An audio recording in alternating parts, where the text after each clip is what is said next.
Добрый день, меня зовут Ермаков Сергей. Я практикующий психолог, исследователь, поэт, автор и разработчик природно-ориентированной психологии и психотерапии.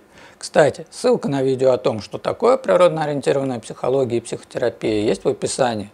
Обязательно посмотрите. А сегодня поговорим с вами о простых способах выучить иностранный язык. Я буду рассказывать на своем примере и иметь в виду английский язык. Ну а вы подставляйте тот язык, который актуален для вас.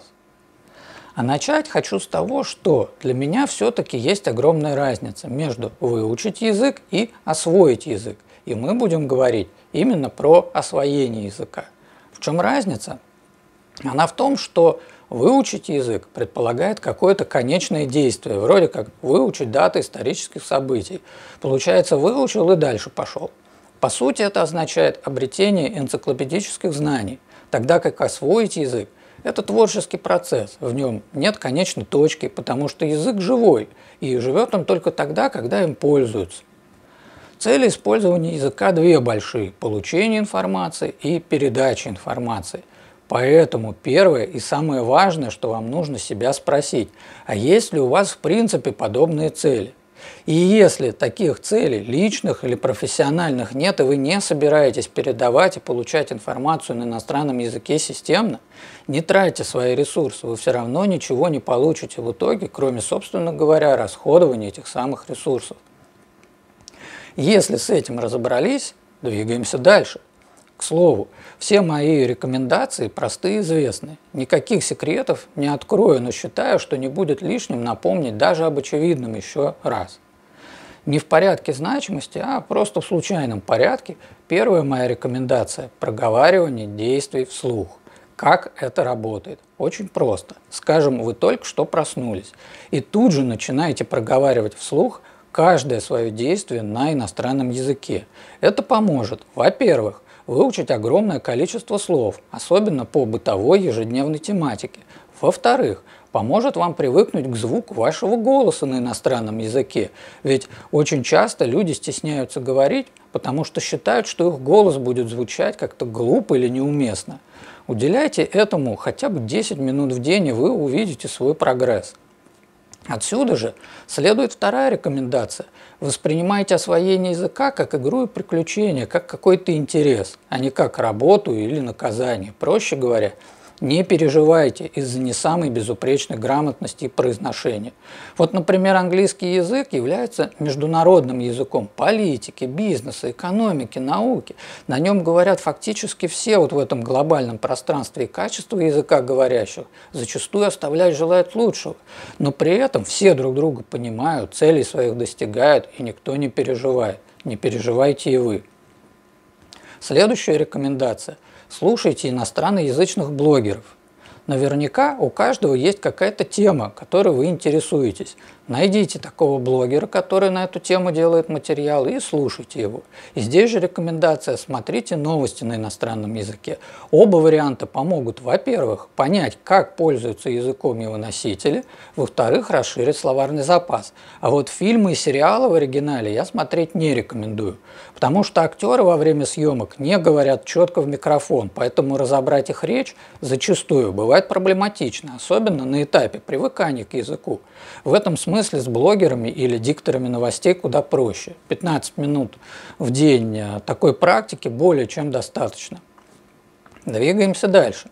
На очереди рекомендация заниматься творчеством на иностранном языке, то есть переводить свои материалы или создавать их с нуля. О своем опыте расскажу подробнее. В 2018 году мне нужно было перевести материалы моего исследования на английский язык. Я сначала обратился к знакомым, которые учат английский годами. Они все отказали, сказав, что это сложно, а вдруг я ошибусь и испорчу, и я понял, что лучший способ сделать самому. Разумеется, с английским я уже был знаком еще с 5-летнего возраста, но языком не владел. Однако перевод исследований я сам сделал. Конечно, при помощи Google переводчик. Этот опыт позволил начать именно вникать в английский как в живой язык, понимать его структуру и звучание. Позже я перевел на английский еще свою книгу, которая называется «Последние люди». А осенью 2021 года я поставил себе новую творческую задачу – написать на английском с нуля целый сборник стихотворений. Я это сделал. Было интересно и трудно, но я получил множество уроков, конечно же, удовольствие тоже. Пожалуй, главным уроком и новой рекомендацией для вас стало формулирование мыслей сразу на английском, а не сначала на русском, а потом внутренний перевод фразы на английский.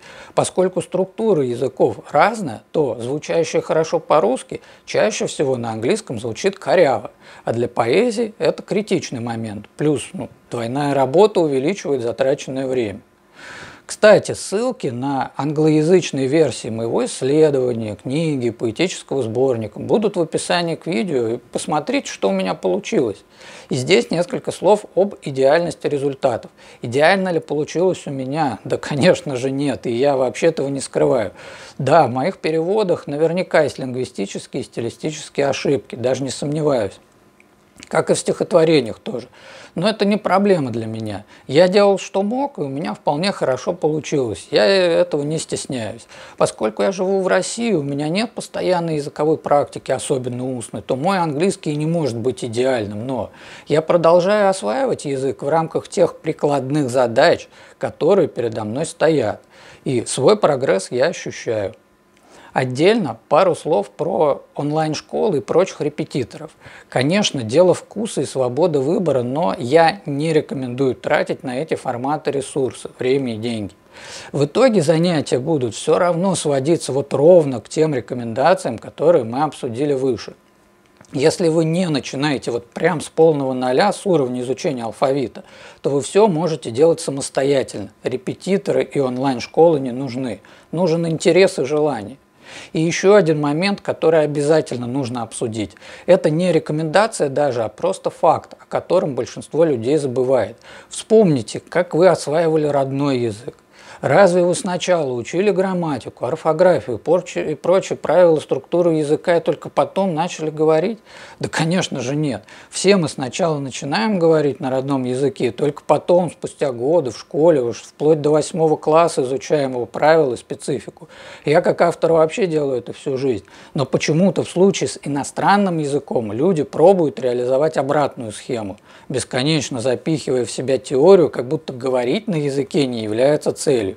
По сути, все рекомендации, о которых мы поговорили, сводятся именно к этой идее. Сначала научитесь иностранным языком пользоваться, и только потом, где-то в процессе, если вам понадобится, познакомитесь с нюансами. И это произойдет само собой, без особых напряжений.